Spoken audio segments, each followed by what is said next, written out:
talking today. Global Strategy is putting this on, and we thank them for doing it.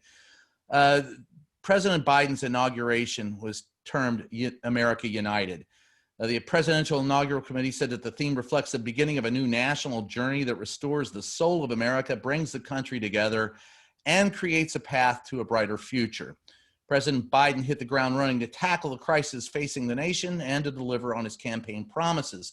So today we're going to look at the challenges and the expectations of the Biden presidency.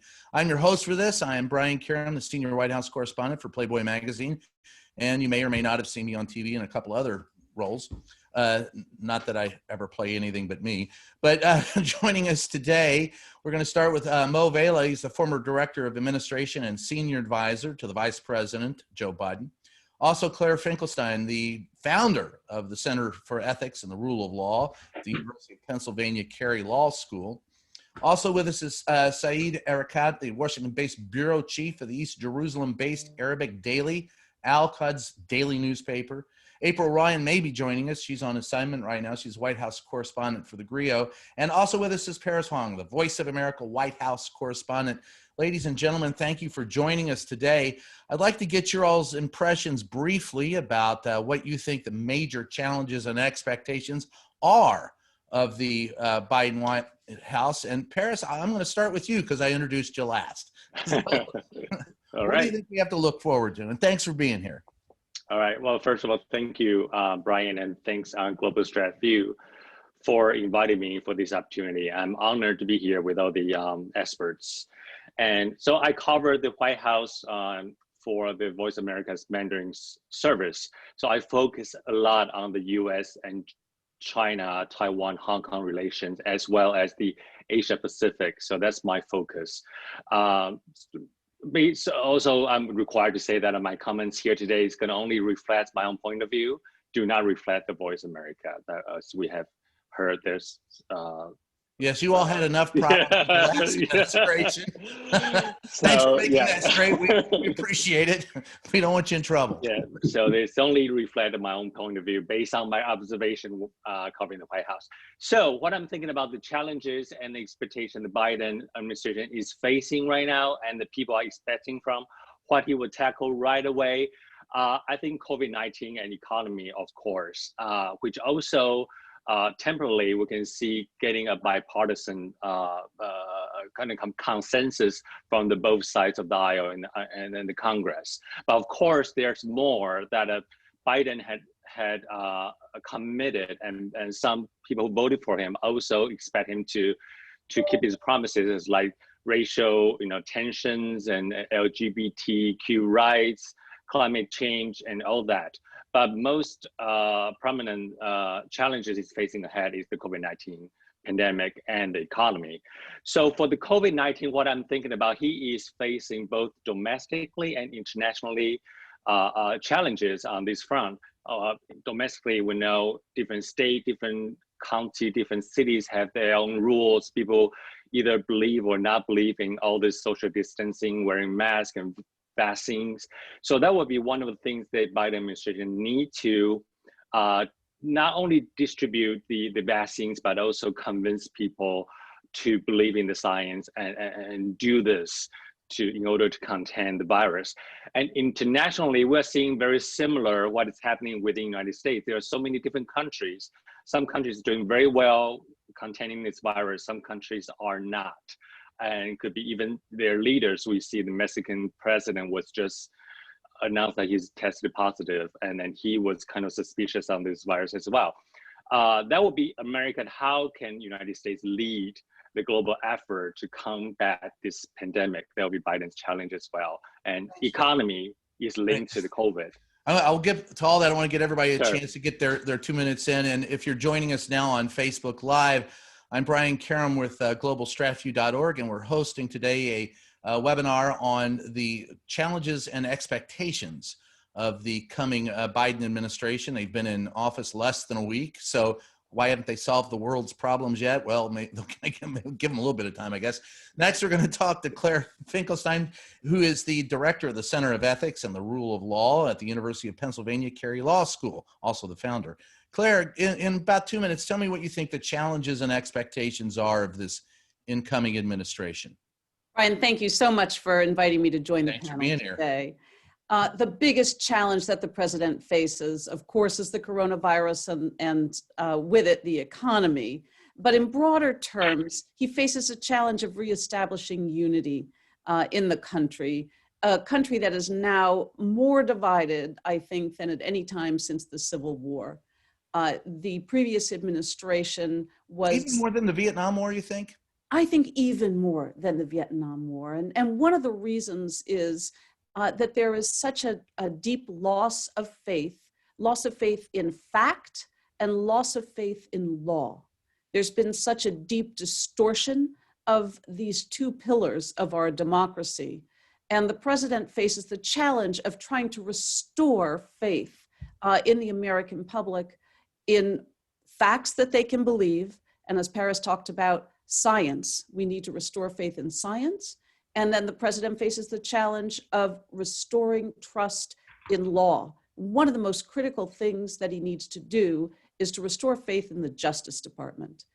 It's been so badly damaged in the past 4 years with Bill Barr in particular was an extremely damaging attorney general, and the distortion of justice, the distortion of law to help Donald Trump's friends and destroy his enemies. And then the big lie, the perpetration of the lie surrounding the election, which sends ripple waves of dissension all through a number of different communities, not just among our elected officials. He faces the challenge of an ongoing impeachment trial in the next several weeks, with the articles of impeachment going over to the Senate today. And he will face the challenge of how to unify a country when there are ongoing, possibly prosecutions of Donald Trump and those in his entourage. The big challenge is, how do you restore democracy and trust in democracy in a deeply divided country and face really the crimes of the previous president and the previous administration? Do you prosecute those crimes? Or do you try to let them go, as Obama decided to do with regard to the torture program, in order to try to unify the country? And the problem is, if you don't prosecute, you're doomed to repeat those problems again, this time, the next time, perhaps, with a more apt administration. And so I think he faces the challenge of trying to restore truth and very likely has to impose justice, prosecute those who assisted these crimes in order to do that, but that may further divide the country. Thank you, Claire. We're going to move next to Saeed. Saeed, the Washington-based bureau chief of the East Jerusalem-based Arabic Daily. Saeed, in a couple of minutes, tell me what you think the challenges are and the expectations of the incoming Biden administration. Thank you, Brian. It's great to be with Mo, with Claire, and Paris, and with you, of course.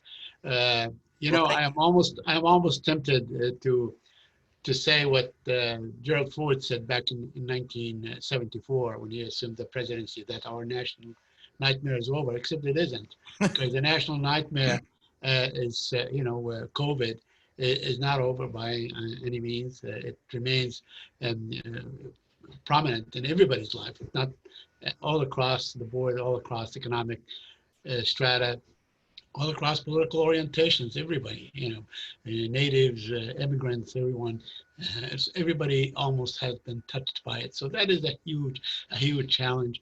Of course, there's the side effects of this COVID, the economy. The economy is pretty battered, so it's going to take a great deal to get it back on track. Also, one cannot escape the damage that has been inflicted by the former administration in terms of foreign policy. So there is a great deal there, that need to be rectified. Some may not be rectified, and some areas can be. Probably primary among those is the Korea issue. How do you handle the Korea crisis? How do you handle the Iranian nuclear deal? There are ways to go back They have to look how this deal was negotiated back in 2015 and how to deal with it. They have to acknowledge that in reality, Iran does not have much elbow room. It really, I mean, they talk about being negotiating and all these things, but in fact, Iran, conceded a great deal. I mean, as we were told then, and I was there for these negotiations and so on. So Iran has given up a great deal, and it has agreed to a very strict regime, inspection regime and so on. There's probably the sunset clause. That's an area that the new president, President Biden, can look into. And I don't think it would be wise to lump, ballistic missiles and probably, of course, I mean, you want to check Iran's bad behavior, but these are the challenges that are facing the president. Thanks, Saeed. I appreciate it. And batting cleanup now with us is Mo Vela, the former director of administration and senior advisor to Vice President Joe Biden. And I'm going to assume, Mo, along with me, a fan of Menudo on a Saturday morning. Wow. Well, you had to go there, Brian. Yeah. And the answer is yes, absolutely. I'm a fan of Menudo on a Saturday morning. So first of all, thanks for having me. It's great to be with incredible, distinguished colleagues here who are admittedly much smarter than I ever will be. And so it's an honor to be with all of them. You too, Brian. You're smarter than I'll ever be too. So the challenges, in a very strange way, this is somewhat personal to me, as I think I mentioned to you in a previous conversation. I happen to love the Bidens personally, as well as professionally. So it's kind of hard to remove that love and respect and admiration, but I'm going to be as objective as I possibly can.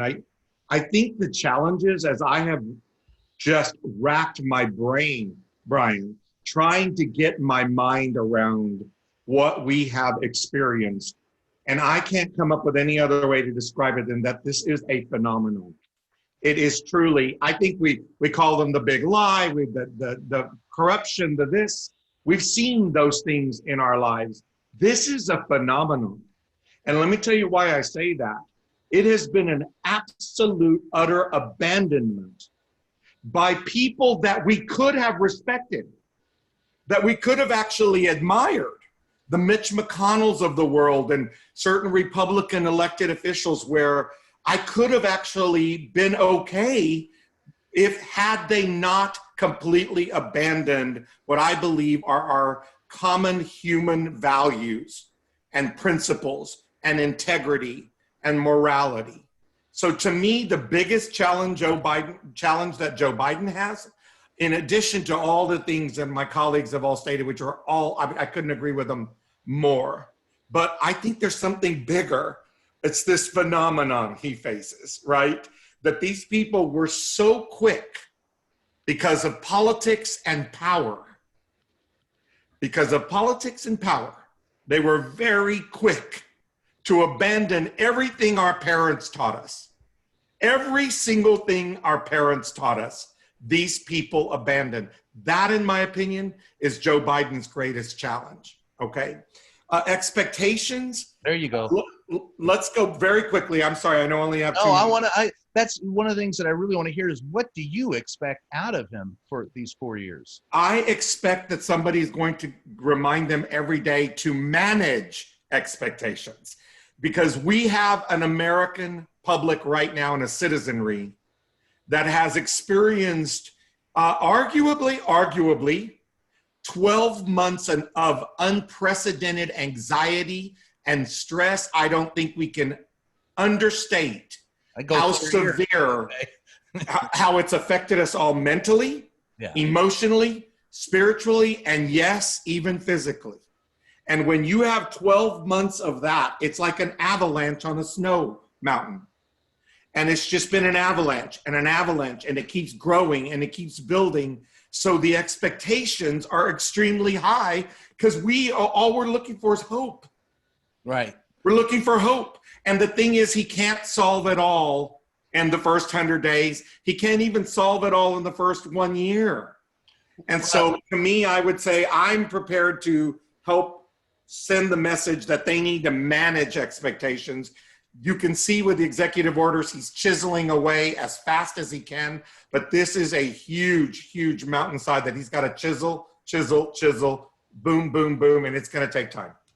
Okay, that brings me, actually, Mo, that brings me to my first question. Now, we've identified 3 areas, I believe: the economy, COVID, and of course, unity.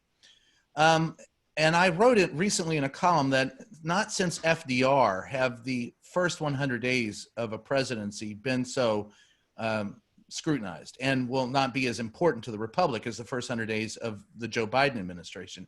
So if we look at those 3 issues, and let's start with unity, and something, Claire, that you said when you were talking. There are 2 schools of thought on unity. Now, there are Republicans who are saying we can't unify if we're going to be prosecuting and impeaching. There are those who say you cannot unify if you don't prosecute and impeach, because the simple fact of the matter is you can't let him get away with crimes that would embolden others in the future to commit worse. So let's start with Claire. I'll ask you first. How do you deal with those 2 butting heads on that particular issue? How do you find unity? How is he going to thread the needle? Should he A, prosecute, or B, not? You're asking an excellent question, and I'm really of the second of the 2 camps that you outlined. And let me give you a very quick illustration of how this works, why you need to prosecute and why senators need to convict in the upcoming impeachment trial in order to unify.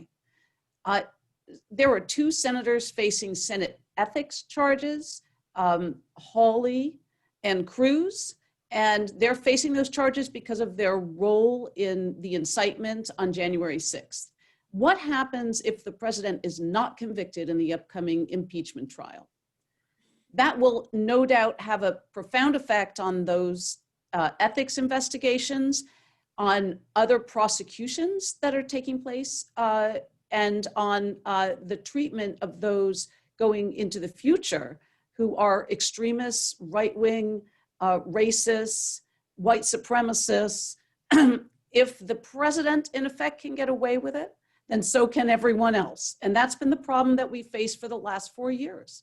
The president has been allowed to get away with it over and over and over again. So GOP, how do you unite?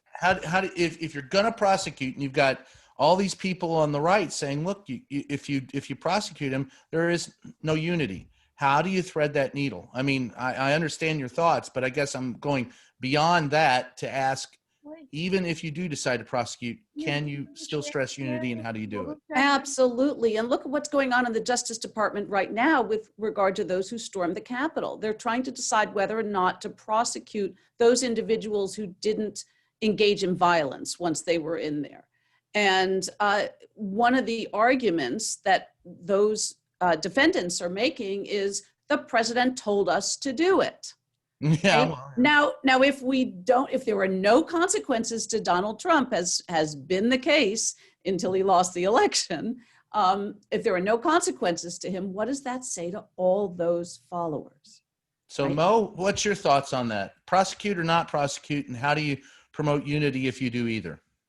I don't think you have any choice but to prosecute. I think not prosecuting would absolutely be a disaster. And I'll tell you why, Brian. I go back to something I said a minute ago, and it sounds so strange not to be arguing from a legal or philosophical perspective, but I am going to go back to something I believe transcends partisan politics, transcends culture and race, and everything that could be considered divisive among humanity. And that is, are you literally going to tell your child when they misbehave or they violated the rules of your household, are you going to tell them that they're not going to get punished because it might make them cry? You never met my mother, did you? I know my mother, and she had a chancla. For those of you who don't know what a chancla is, that's a Latina mother's sandal that she takes off and smacks your butt. So you have met my mother. Yeah, the same thing. That transcends culture, Saeed, right? Exactly. Yeah, so they just pass the sandal around. Yeah, exactly. But Brian, you understand my point. My point is, to echo Claire, right? Claire says it so much more eloquently than I do. And from a legal perspective, I'm speaking from a human perspective. I think not prosecuting is a mistake. I mean, let's rephrase this. I think not holding a trial in the Senate would have been a mistake. Prosecuting, that's up to those 100 senators. You know, I personally hope that they do prosecute and convict, right? But here's the deal. I just say, what would you tell your children? That's the question I have for Republicans arguing about unity. You weren't worried about unity the last 4 years. That's for damn sure. Okay. Paris, let's go to you for your insights, particularly as you cover the world and are particularly covering the Far East. What's the view there in the Far East as far as prosecution and unity? So from where, as an immigrant to the United States from Taiwan, when I was growing up in Taiwan, the people keep talking about how United States is a country that respect the rule of law. We lost your photo there. We lost your video there, Paris. Okay, am I back? There you are. Now you're back. Okay. Okay. Sorry about that. So yes, rule of law, and doesn't matter who committed any crime. It could be a president, could be someone powerful, still have to answer to the law. So that's how people over the world see what United States is. And so I do, concur with what Mo and Claire just said about if that's what the Constitution is, that's the general tradition of the United States that require whoever committed certain behavior to pay or to take responsibility. And I believe that's what the people of the world wants to see what happened in the United States. And of course, the due process. And just like, in the past few months, people have been talking about the voter fraud and the recount and all the stuff. And we are talking about the due process of recounting all those votes and ballots. So if this is entering a due process, and I believe that's what we should expect to that Constitution and the institution. So, Saeed, this is something that the Biden administration is going to have to face. And so your view from how do you think the Middle East views Biden's problem with this and unity? Well, let me just chime in on what has been said about unity and so on, because, I agree with Claire. I mean, the country is so divided that I was during the Vietnam War. I was an active in the anti-war movement as a student and so on. And I remember the country was, divided over the issue of the war, but, almost together on many other things. I mean, they did not like Nixon, or maybe they liked Nixon, whatever.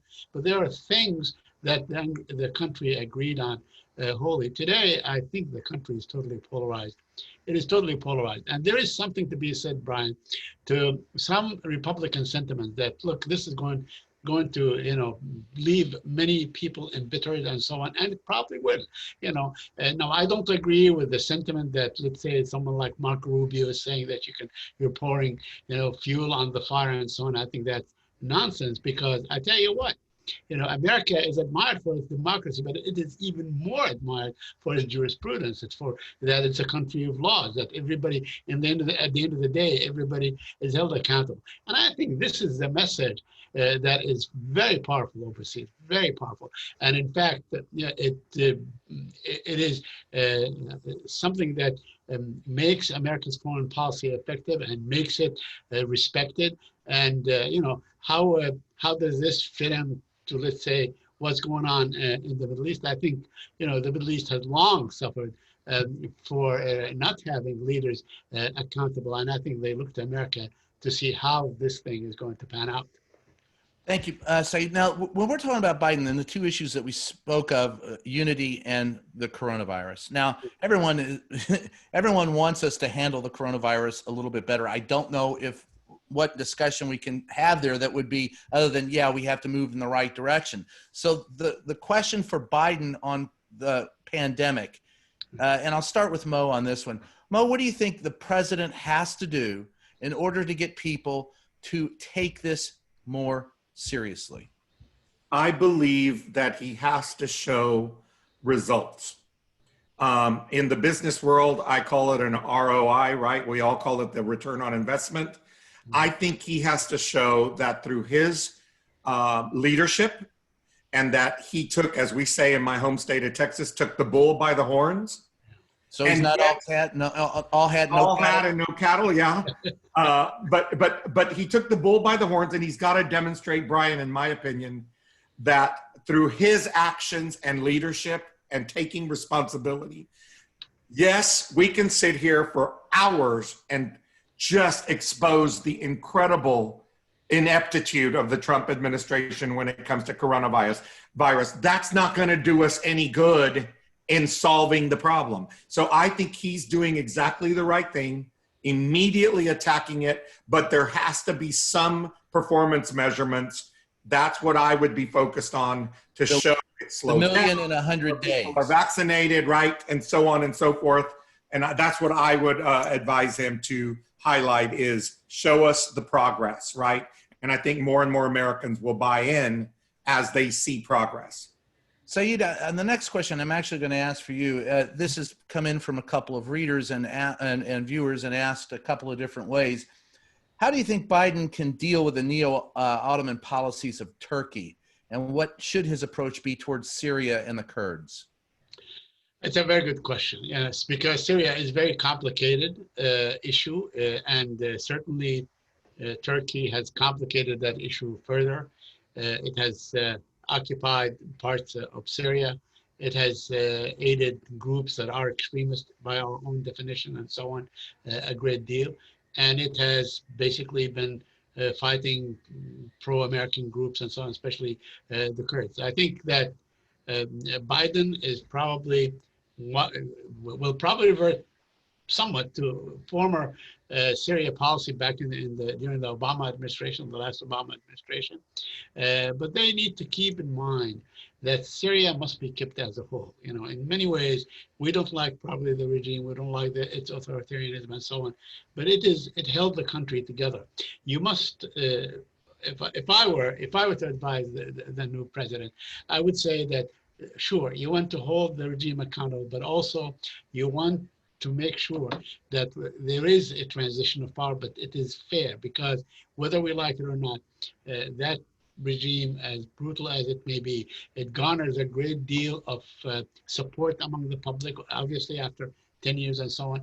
But we must also hold Turkey accountable for what it has done. Most of the money and the weapons that have flown to Syria have actually came in from Turkey. So we need to look at that. We need to hold them accountable. We need to say, look, we understand that you may have geopolitical interest and so on, but we are not going to allow you to have, let's say, a sliver of Syria permanently occupied. Yeah, I found it, and I don't know about you, but I always wanted to ask someone what they thought of Erdogan chastising the United States for not having a democratic election. Right. That's You know you're in trouble when that happens. you know, there's a trouble there. Paris, I guess the next question will go to you, and it has to be about you're in the press, and you're our token reporter today. So, what do you think the Biden administration has to do to better press interests and working with the free press in the U.S. and abroad, more importantly abroad? Wow, that's such a big question. I would say, well, first of all, I think the Jen Psaki started a very good point that we're starting to have regular press briefings right now, as we haven't seen regular press briefing in the past 4 years. And but we do hope that we do hope to have more access to the officials. I mean, anything that the Trump administration had did was that, as Brian, you were there on the White House ground as well. You bump into Peter Navarro, you get to ask him a question. You bump into whoever. Even Trump has the chopper talk in front of the Marine One, and so there's a lot of ways of getting the news out of the White House, and I don't expect the Biden administration is going to do the same thing or giving unlimited access to every different officials just in the White House, but I do hope they will open up even more and that allows us to get more information, ask questions. But of course, right now with the COVID-19, we have a lot of restrictions of entering the White House. I'm gonna leave that one out of it. That's a subject of my column this week. But Claire, I guess. I'm sorry. Go ahead. Sorry. Yeah, internationally, we're talking about holding the freedom of the press. We all remember during the Trump administration, the Khashoggi in the case. Yes. That Trump administration was being criticized of not upholding, keeping the reporters safe and that overseas. And I hope to see Biden administration upholding that freedom of the press and protection of the reporters internationally. It may be in Middle East, it may be in China, it may be in Russia, especially we're seeing a lot of protests right now in Russia. We're seeing the concentration camp at Xinjiang, China right now. There's reporters not allowed to go and report about it. And I do hope Biden administration will push forward on those things, which also shows, United States should be a shining beacon on the hill. And if we are doing very well, we should let other people see this is what you should do as well. Thanks, Paris. And Claire, this one is one of the issues that Biden is going to have to face for 4 years. And I take this question to you because I know you have the background for it. But the Department of Justice, it was personalized and some say criminalized under Donald Trump. What does Joe Biden have to do in order to change at least the attitude or the atmosphere in the DOJ to return it to what it is supposed to be? We learned an awful lot about what happened in the Justice Department when we conducted a study with CREW, Citizens for Responsibility and Ethics in Washington, and my center, Searle, did that study all summer with a group of experts. And we learned across the board that people working in the Justice Department were politically pressured. They were their opinions were distorted. Lawyers in the Office of Legal Counsel were told to toe the party line with regard to their legal opinions. And this is what I meant by distortions of law. The Justice Department was essentially turned into an arm of the Trump campaign. And people like Michael Flynn and Roger Stone and those who were going to be loyal to Donald Trump were given favorable treatment. And people like Michael Cohen, the President Trump's former lawyer and fixer, he was actually thrown back in prison when he tried to publish his book. And so from the Justice Department controls a lot more than people realize. There's a sense that it's only involved in prosecutions, but in fact, the Justice Department advises on pardons. The Justice Department advises on Supreme Court picks. And do you think his Attorney General pick, can talk a little bit about him? Do you think that he can make a difference? Absolutely. Merrick Garland, the choice of Merrick Garland, first of all, is very moving to those of us who watched him defeated by Mitch McConnell, not even for a Supreme Court pick, by Obama. He never even got a hearing. Never even got a hearing, right? So it's very gratifying to see Merrick Garland take a leading role. It also signals Joe Biden's commitment to civil rights and to really focusing the mission of the Justice Department on issues like police brutality, and making sure that racial justice is served by the Justice Department, which, after all, was its original mission when it was founded. So I think How that— dare you quote the Constitution? What are you doing? This is a very good choice. And the question is, will Merrick Garland have the appetite for those prosecutions that we were talking about? What do you think? Yes or no? Quickly. I'm a little concerned about that. I think he may not. But as we were talking about before, let's remember, Donald Trump was not only a president who very likely committed crimes while in office, but he committed those crimes for the purpose of remaining in office. Hell, he committed them in front of me when I asked him questions, but that's another story. And if you don't prosecute that, you run the risk that the next president, who is so minded in a similar way, will distort his office and distort justice in order to help him remain in power, and that is despotism. Yes, it is. And Mo, I guess the question then I ask you is, as the Biden administration takes over, there is already concern that he's relying upon people that were in the Obama administration and some of the veterans that were in the Obama administration that weren't exactly successful with some of the strategy internationally. Do you think that holding on to some of Obama's people will be a hindrance to President Biden, or do you think that they will be there and be able to accomplish something under Biden that they couldn't under Obama? This, in my opinion, Brian, is not a time for rookies or novice approaches. I think experience matters at this particular inflection point in American history. So the answer is, I personally... You could argue that Bill Barr had experience. Well, I mean, the question is... that you would have to buy me a martini to get into that debate, because that is a whole different thing. But look, no, the answer for me, in a short answer, is I know a lot of those people. I worked with a lot of those people. I worked side by side with a lot of them.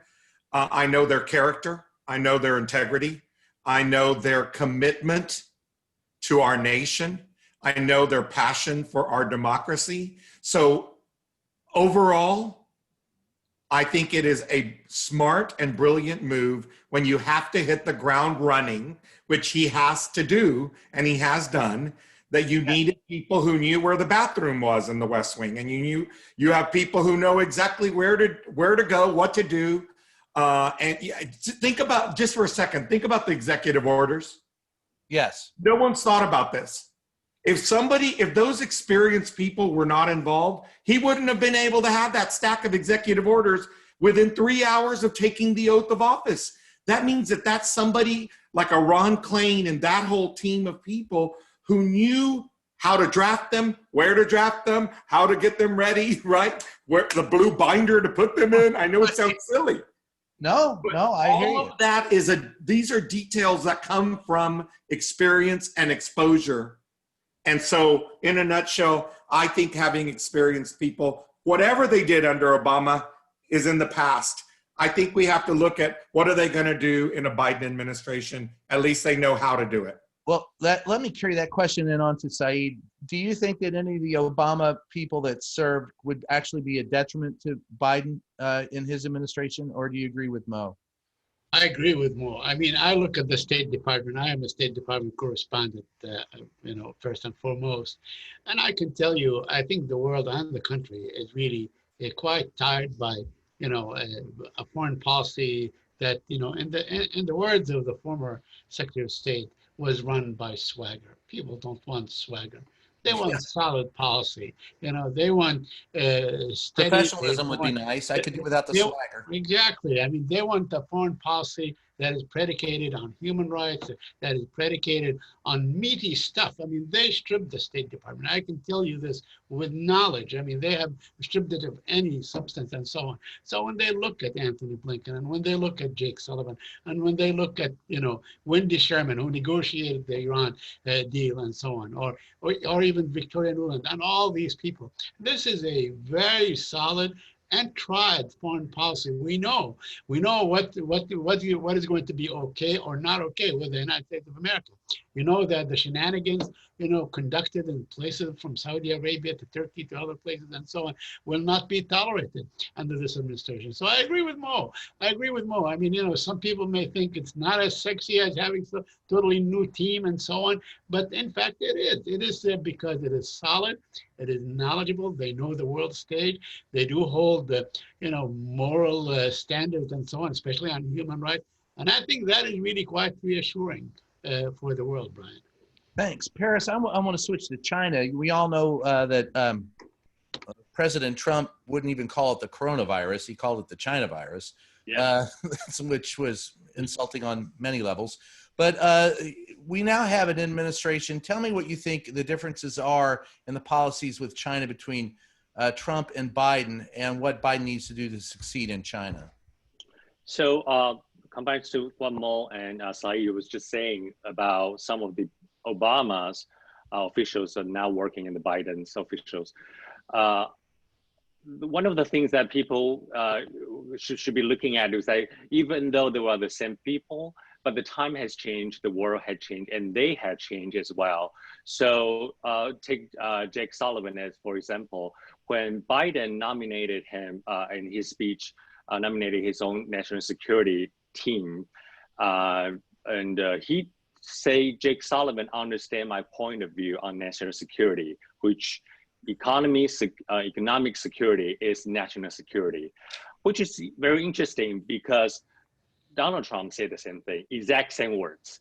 Right. Peter Navarro say exactly the same words. So, and Jake Sullivan put his article on the foreign policy, talking about U.S. relationship with China. And it seems like he's, I wouldn't say hawkish, but very cautious, and he understands what China had been doing. Some of the things he agreed Trump had been doing, combating China's, intellectual property stealing, unfair trade deals and stuff like that. It's hurting U.S. economy. And Biden is also very much focused on bringing the manufacturing job back or creating new manufacturing jobs, which rely on U.S. How do you deal with China? Do you think the America First policy that Biden announced would hurt us in China, or you think it's going to irk China? You mean Trump? Trump, yeah. Trump's American First. I wouldn't think necessarily, because you are also seeing that using the tariffs as a tool that was actually hurting some of the U.S. Industry and economy as well. But we all know Biden is actually gonna sign this Buy American executive order this afternoon, and a lot of people are saying that is sort of kind of Yes. focusing on pretty much what Trump had been doing. And so I think there's a consensus here in both Republicans and Democrats that China is a very big competitor, from technology, renovation, economy, military as well. And it's just how we are going to deal with it. And I doubt, Biden did said he want to hold China accountable for the coronavirus, but I doubt Biden's going to use words like China virus or anything like that. He's going to do a different approach. And he said he's going to go through the World Health Organization. But here, I would hope that Biden would have a step even further to look at all these international organizations, how they have been functioning in the past 4 years. Are they functioning well, or they are dysfunctional? Like how WHO allow this virus to, just kind of go out to the world. So we know President Biden had appointed Dr. Anthony Fauci as the leader for the US group to the WHO. However, we know Dr. Fauci is a professional medical doctor. He is not a politician. United States will probably need a real politician. You stand up in that briefing room, you're a politician at some point or another. But let me hold that thought while we move on to what you brought up is economy. And one of the key points that Biden will have to face in his first 100 days is the renovation of the economy. If I get each of you just go through, and I'll start with you, Claire, because it's your turn. Let's go to one or two things briefly that you think Biden must do in order to get the economy back on track. Claire, start with you. Well, I'll just say, first of all, that my dear friend and college roommate, Cecilia Rouse, is going to be has been nominated for chairing the Council on Economic Advisors. So I know we're going to be in good hands there. She's a fantastic person, and she knows what she's doing. But I think we are in deep trouble with the economy because of the coronavirus. I'm not an economist, but I do hear the views of economists that suggest that the underlying economy may be more sound than this current depression, pandemic-induced depression suggests.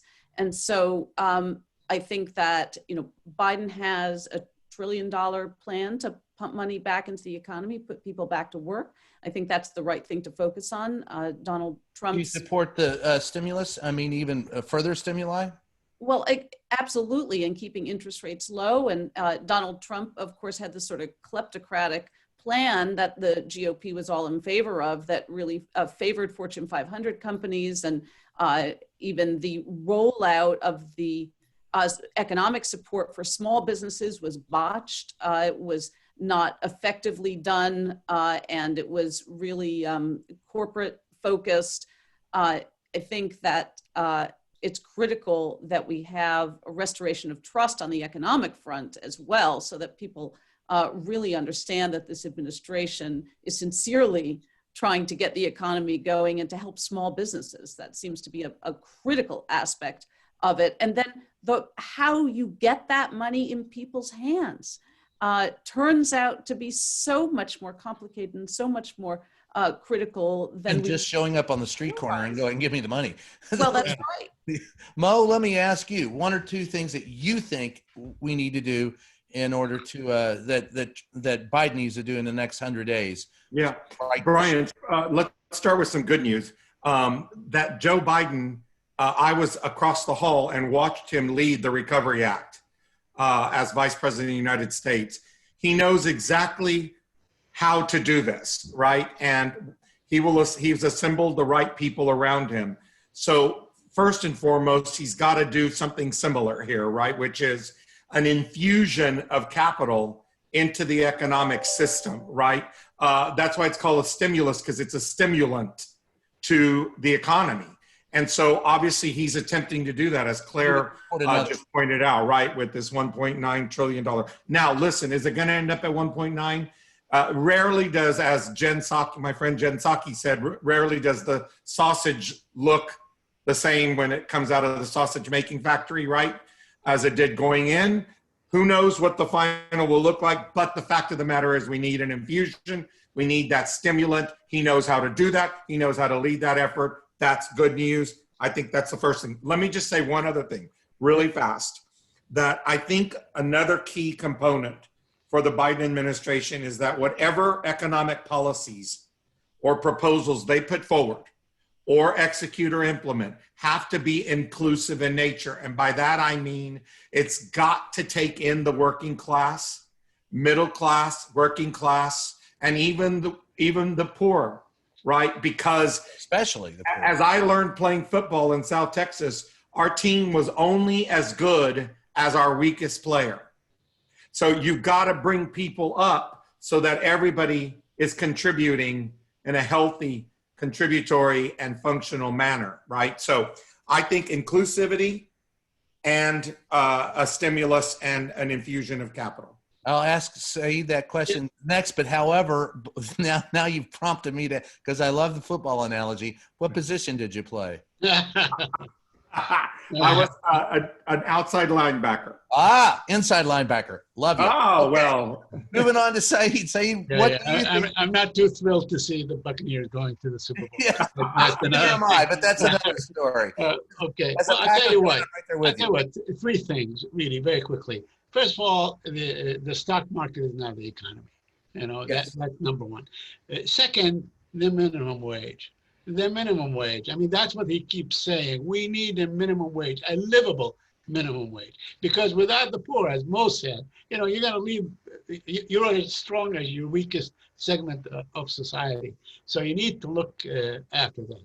And the stimulant. And I tell you what, this stimulant package, that should be periodical, not just a one-time deal or something, because that goes directly into the economy. And we saw, you know, as weak as that was last spring and so on, it did help a lot of people. It did stimulate the economy. So these are the kind of things that you need to focus on. You need to protect jobs. You know, I don't want, you know, to say, you know, you follow the kind of dictum that, let's say, the former administration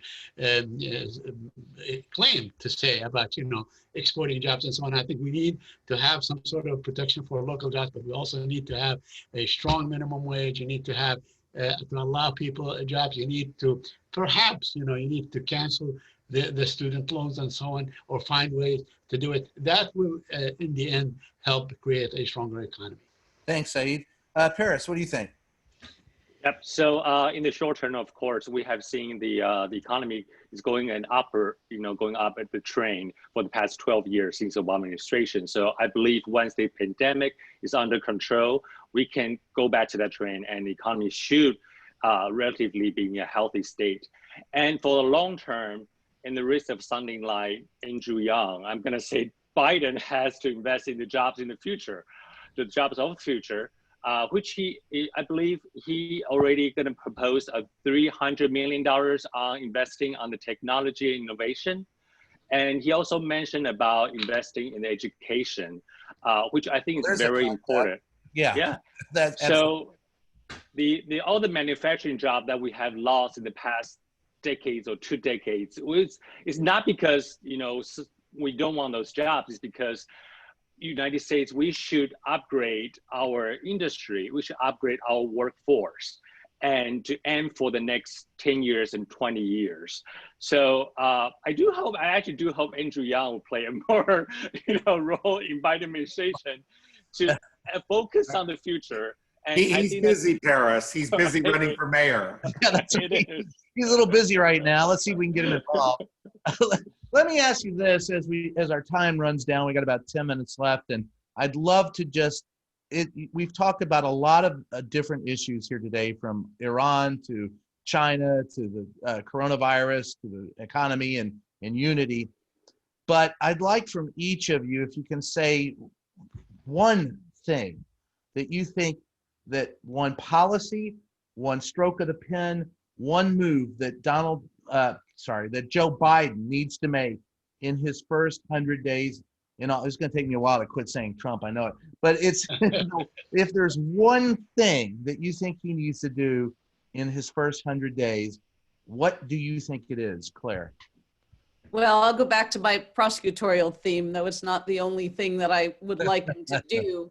But I'd like to see him appoint multiple independent prosecutors. Better thing would be that Congress repasses the special prosecutor law.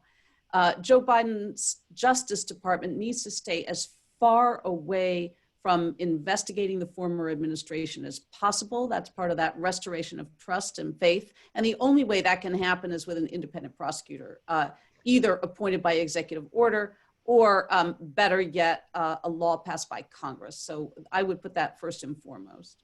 Thanks. That's a good issue. Mo, what would you like to? You're going to be shocked. I'm shocked. I really believe in my heart of hearts that it is imperative that he find at least one big ticket item. I'm not sure which one it is. There are about 25 to pick from, but he needs one big ticket item that demonstrates finding common ground with the other side of the aisle. I really believe that it is imperative that he has one moment where he actually brought Republicans together with Democrats, and I believe that will go a very long way in calming down some of the Trump cult. I don't know that we're ever going to get the Trump cult to come over, but it will get what I call reasonable-minded Republicans that I used to love and admire to come back to the middle to find common ground. That's my opinion. Okay, that begs the question real quick. GOP member of the cabinet, or could that be it? Listen, I have not made one constructive criticism of the Biden administration. That is the only one that I have. I thought it was a mistake not to put a Republican in the cabinet. I was disappointed that he did not do that. I do believe that that is a mistake. Thank you very much. Saeed, the one thing that you think ought to be done. Yes, on foreign policy, 2 things, if you allow me. I think they ought to go back as quickly as possible into the Iran deal, because that's going to mitigate the tension all throughout. And second, really, I would rectify this anti-Palestinian policy that Trump just took and conducted. I mean, he really ran roughshods over the Palestinians. So you need to put in some more aid into UNRWA, for instance. The refugee agency for the Palestinians. You need to probably reopen the American consulate in East Jerusalem, and you need to allow the Palestinians to have their office back here in Washington. So I know this is not top on his agenda, but I'd like to see this happen over the next 3 months. Paris, how about you? So one thing I think he need to address early in his administration is the justice system reform and to ease the racial tension. The reason I'm saying thinking that you need to do it right now because it's going to take a long time. So you better tackle it up in front in the early of his years. And the reason I'm saying that because as Brian, you know, that I spent a couple of months in Hong Kong at back in 2019. So I believe I'm the only reporter in the United States that being tear gas in Hong Kong street and tear gas in front of the White House. Yeah, I just got tear gas in front of the White House. I only got to once.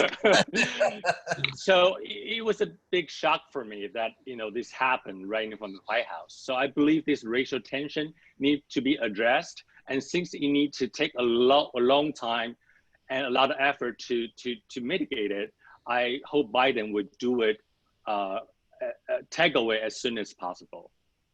I'm going to add my own personal view here as the one thing I think that Biden needs to do, and that is be as open and transparent as possible in every decision that he makes, allowing as many reporters in that White House as possible, and as he said, admit when he is wrong.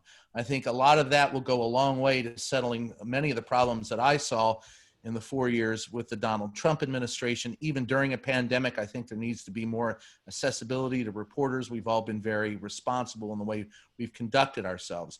And I would also say that at the end of the day, that you're going to have to allow the voices of the people that you disagree with the most to be heard, or they're never going to be convinced of anything. So that's my own personal, I'll add that as my own personal project for the Donald Trump administration. And listen, the Joe Biden administration. I told you it's going to take me a year to get. I'm just so stunned I haven't had a death threat in 2 weeks. The Joe Biden administration. And I think one of the things that we didn't, and we could do an entire show on that, is just the historic event of having a female vice president, a female of color. And I think that there's a lot that will happen in the next 100 days. I appreciate all of you for being here. It was a fantastic conversation. We could actually, there's so many issues and so many questions that we've had today. We could easily do this for another hour, but I hope that we've got through many of them. The Middle East, the Far East, we've talked about the economy and unity and prosecution. And I thank all of you, Claire, Mo, Saeed, Paris. Thank you. And we, of course, want to thank globalstratview.org for making this time possible. And we ask everyone to just replay this and share it with some friends. And thank you very much for being here. And thank you very much for having me. I'm your host, Brian Karem, Senior White House Correspondent for Playboy. You can also catch my podcast at justaskthequestion.com. And Claire, we had Michael Cohen on it a few weeks ago. You would have loved it. So, Good for you. I'm going to watch that. So thank you once again, everyone, for being with us. Thank I you. hope you can join us Thank you, again. everyone. Thank you. Thank you.